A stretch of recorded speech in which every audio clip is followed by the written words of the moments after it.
नमस्कार बच्चों, स्वागत है आपका हमारे YouTube चैनल में। तो इस वीडियो में हम पढ़ने वाले हैं पार्ट 4 मौसम और जलवायु। देखिए, कई बच्चों को ये लगता होगा कि मौसम और जलवायु दोनों सेम चीज़ें हैं, लेकिन मौसम अलग होता है और जलवायु अलग होता है।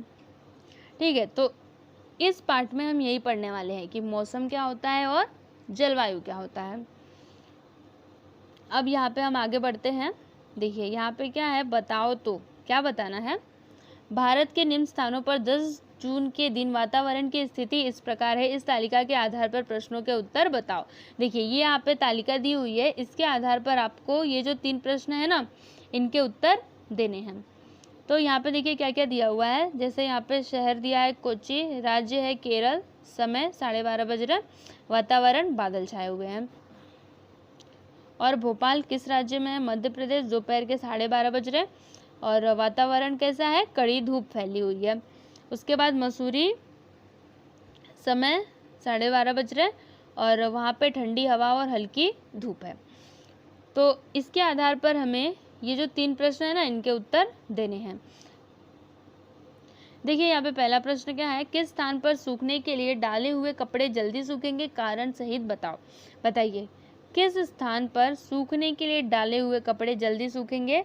जहाँ पर कड़ी धूप फैली है वहाँ पर। कैसे? देखिए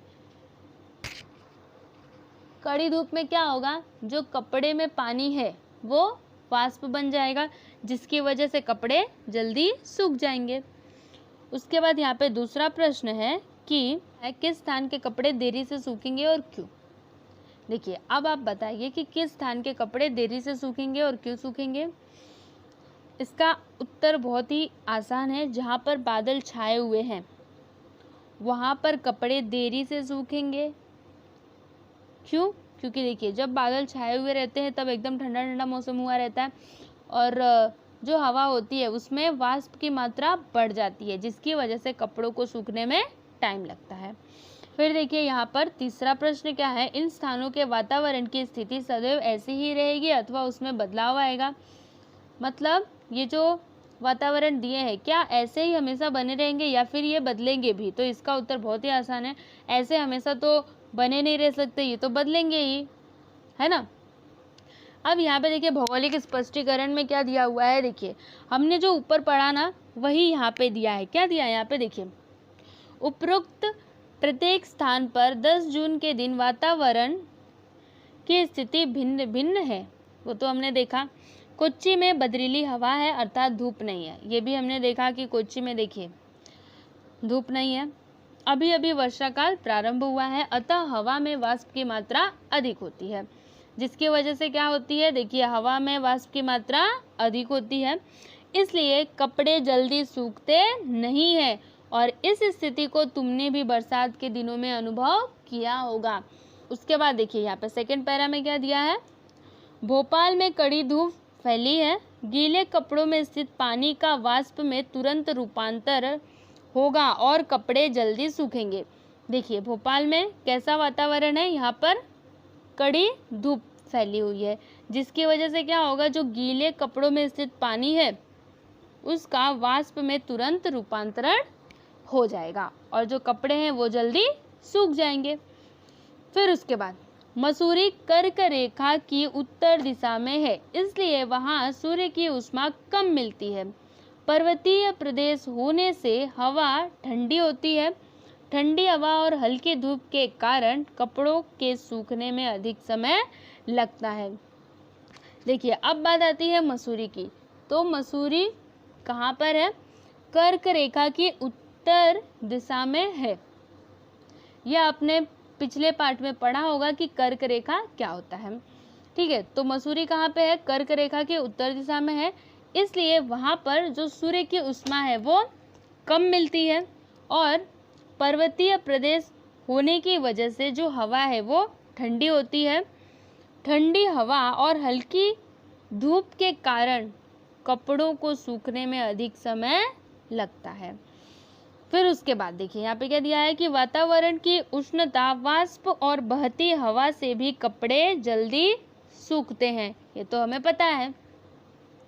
इस प्रकार वातावरण में निरंतर परिवर्तन होते रहते हैं। वातावरण में होने वाले इन परिवर्तनों का हम भी सदैव अनुभव करते रहते हैं। देखिए, इसी तरह से जो वातावरण है इसमें निरंतर परिवर्तन होते रहते हैं और इसको आप सब लोग अनुभव करते होंगे। कभी ठंडी आ जाती है तो कभी बरसात होने लगता है, फिर गर्मी, मतलब जो वातावरण है वो चेंज होता रहता है। ठीक है, तो यहाँ पे वही दिया है। अब बताओ तो क्या दिया है यहाँ पे, देखिए, जिस परिसर में तुम रहते हो उस परिसर के कल और आज के वातावरण के साथ निम्न में से कौन कौन से कथन संगति रखते हैं वह देखो। उन कथनों को छोड़कर अन्य कौन से कथन तुम्हें सूझते हैं। तो ये आपके लिए है, आप यहाँ पे पढ़ लेना। देखिए, ये जो दिया हुआ है ना, आप यहाँ पे इसको पढ़ लेना। अब हम पढ़ेंगे मौसम। तो मैंने आपको स्टार्टिंग में ही बताया था कि मौसम और जलवायु दोनों सेम नहीं है, दोनों अलग अलग चीज़ें हैं। तो मौसम क्या है, देखिए यहाँ पे ध्यान से क्या दिया है। किसी स्थान के विशिष्ट समय पर वातावरण की जो स्थिति होती है उसे हम में से प्रत्येक व्यक्ति अनुभव करता है, उसके बारे में हम बताते भी रहते हैं। वह स्थिति अल्पकालीन होती है, इसी को हम उस स्थान का मौसम कहते हैं। देखिए, मौसम क्या होता है, हम जहाँ पे रहते हैं या फिर किसी विशेष स्थान का जो वातावरण है वो क्या होता है, चेंज होता रहता है। मतलब अल्पकालीन मतलब क्या होता है, जैसे सुबह का वातावरण कुछ और है और शाम होते होते वातावरण कुछ और हो गया। तो ये क्या है, मौसम है। मौसम जो हमेशा चेंज होता रहता है, एक सा नहीं बना रहता है। जैसे यहाँ पे देखिए एग्जाम्पल भी दिया हुआ है कि ठंडा मौसम, गर्म मौसम, शुष्क अथवा नम मौसम आदि। हम कहते हैं ना कि आज बहुत गर्मी है, आज ठंडी है, तो ये क्या है, मौसम है, मतलब जो बदलता रहता है। अब देखिए आगे क्या दिया है यहाँ पर, जलवायु। हम जलवायु पढ़ेंगे। देखिए जलवायु क्या होता है, तुम्हारे ध्यान में यह आएगा कि प्रत्येक ऋतु की विशिष्ट कालावधि होती है। वर्ष के लगभग उसी कालखंड में हम इन ऋतुओं का अनुभव करते हैं। मौसम वैज्ञानिक किसी प्रदेश के मौसम का कई वर्षों तक निरीक्षण अध्ययन करते हैं। इस अध्ययन द्वारा उस प्रदेश के मौसम की औसत स्थिति निश्चित की जाती है। मौसम की यह दीर्घकालीन औसत स्थिति ही उस प्रदेश की जलवायु कहलाती है। जैसे शीत और शुष्क जलवायु, गर्म और नम अथवा गर्म और शुष्क जलवायु। देखिए जलवायु क्या होता है, जो दीर्घकालीन होता है, मतलब ज्यादा समय के लिए होता है, वो क्या है, जलवायु है। जैसे जो वैज्ञानिक होते हैं ना, वो किसी भी एक जगह का 30 वर्षों तक निरीक्षण अध्ययन करते हैं और फिर वो इस परिणाम पे पहुंचते हैं कि उस जगह का जो जलवायु है वो कैसा है।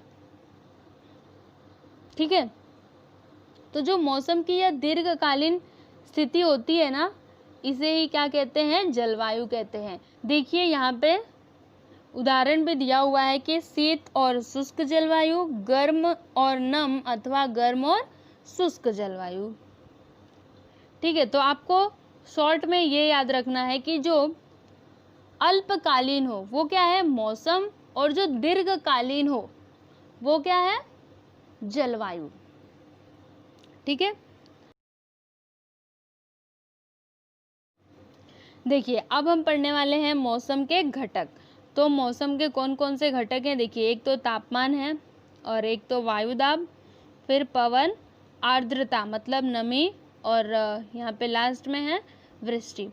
तो चलिए एक एक को हम पढ़ते हैं। यहाँ पे देखिए तापमान, इसमें क्या दिया है कि भूपृष्ठ को सूर्य से ऊष्मा मिलती है। इस ऊष्मा के कारण भूपृष्ठ गर्म हो जाता है। गर्म हुए भूपृष्ठ के सानिध्य में जो हवा होती है वह गर्म हो जाती है। इसके पश्चात हवा की ऊपरी परतें क्रमशः गर्म होती जाती हैं अतः जैसे जैसे समुद्र तल से ऊंचाई पर जाते हैं वैसे वैसे हवा का तापमान कम होता जाता है। सामान्यतः विषुवत रेखा से दोनों ध्रुवों की ओर तापमान कम होता जाता है। देखिए इसमें क्या दिया है कि जो भूपृष्ठ है इसको उष्मा किससे मिलती है? सूर्य से मिलती है, और इसी उष्मा की वजह से जो भूपृष्ठ है वो क्या हो जाता है? गर्म हो जाता है। और जब भूपृष्ठ गर्म होता है तब जो वहाँ का हवा होता है ना वो भी क्या हो जाता है? गर्म हो जाता है। इसके बाद क्या होता है? जो हवा की ऊपरी परतें होती हैं वो भी गर्म होती जाती हैं। इसका मतलब क्या हुआ? जैसे ही हम समुद्र तल से ऊंचाई पर जाते हैं वैसे वैसे हवा का तापमान कम होता जाता है।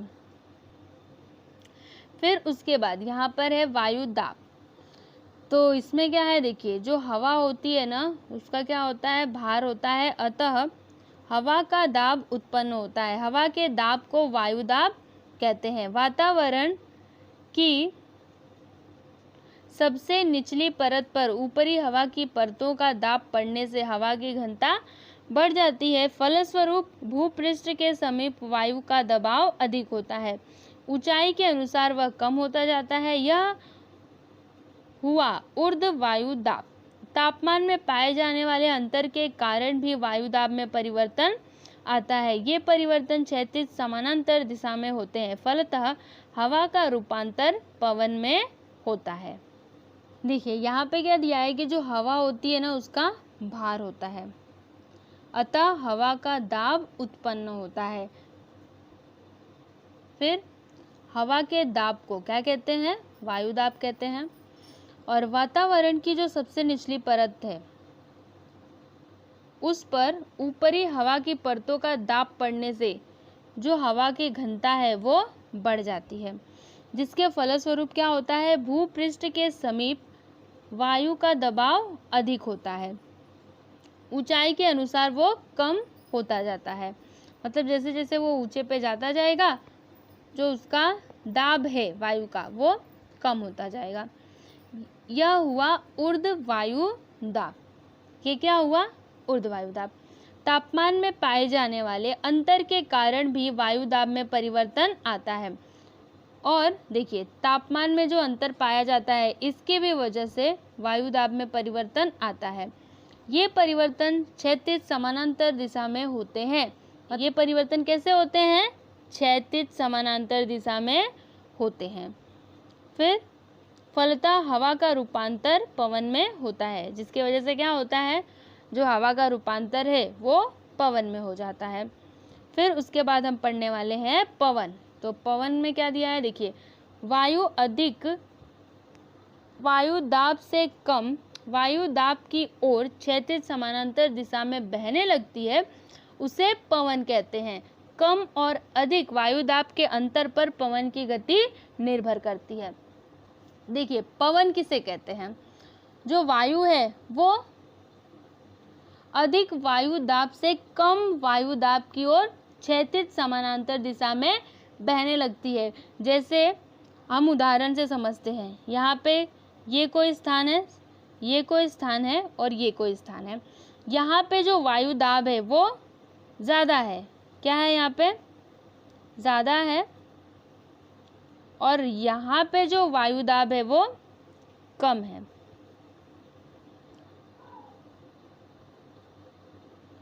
तो यहाँ की जो वायु है ना वो ज़्यादा से कम की ओर बहेगी,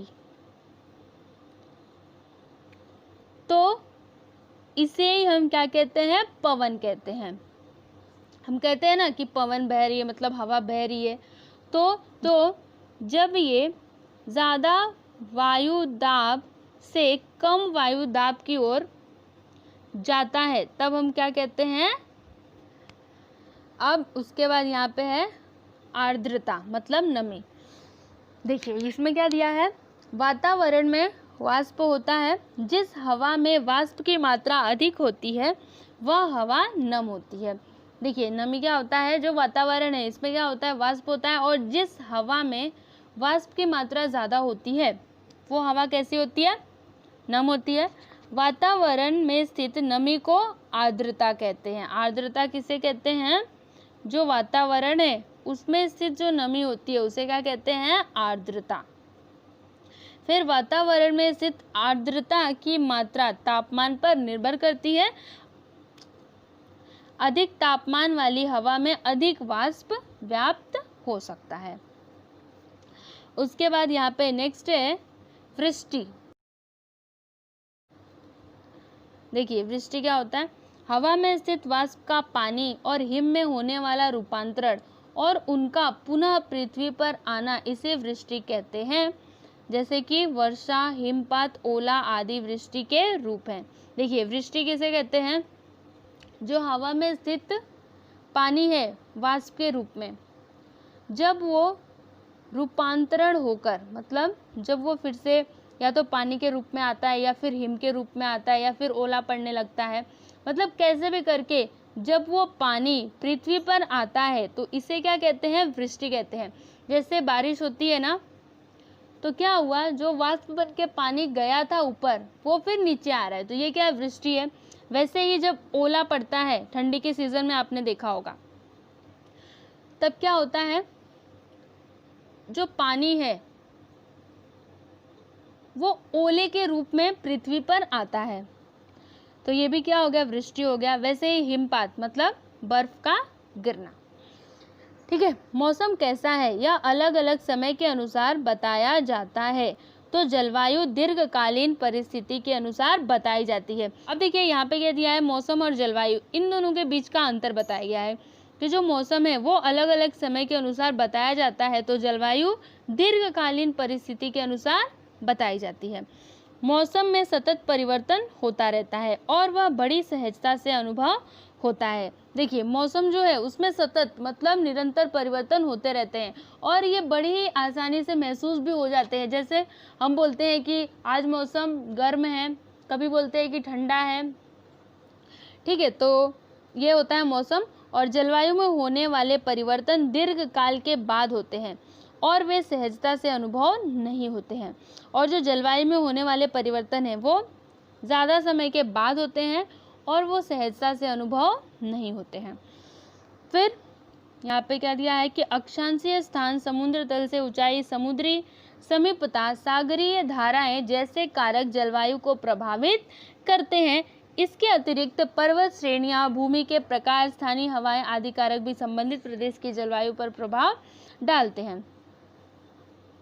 ठीक है, अब यहाँ पे क्या दिया है? अगले पार्ट में हम मौसम के घटक तापमान की अधिक जानकारी प्राप्त करेंगे। इसे सदैव ध्यान में रखें। क्या ध्यान में रखना है? आप इसको भी पढ़ लीजिए। देखिए क्या दिया है? किसी स्थान के मौसम में निरंतर परिवर्तन होता रहता है, परंतु उस स्थान की जलवायु में प्रायः अंतर नहीं आता है। देखिए ये बात आपको याद रखनी चाहिए कि जो मौसम है वो निरंतर चेंज होता रहता है, मतलब उसमें परिवर्तन होते रहते हैं, लेकिन जो जलवायु है उसमें कोई अंतर नहीं आता है। सभी स्थानों की जलवायु एक समान नहीं होती। हमारे देश में भी कहीं शीत तो कहीं गर्म, तो कहीं नम, तो कहीं शुष्क जलवायु पाई जाती है। अब उसके बाद देखिए यहाँ पे ये जो स्वाध्याय दिया है ना, इसको हम अगले वीडियो में करेंगे, जिसका लिंक आपको डिस्क्रिप्शन में मिल जाएगा। तो आज का ये वीडियो आपको कैसा लगा आप प्लीज़ हमें कमेंट करके ज़रूर बताइए, और अगर अच्छा लगे तो लाइक कर दीजिए, शेयर कीजिए और चैनल को सब्सक्राइब करना ना भूलें। Thank you.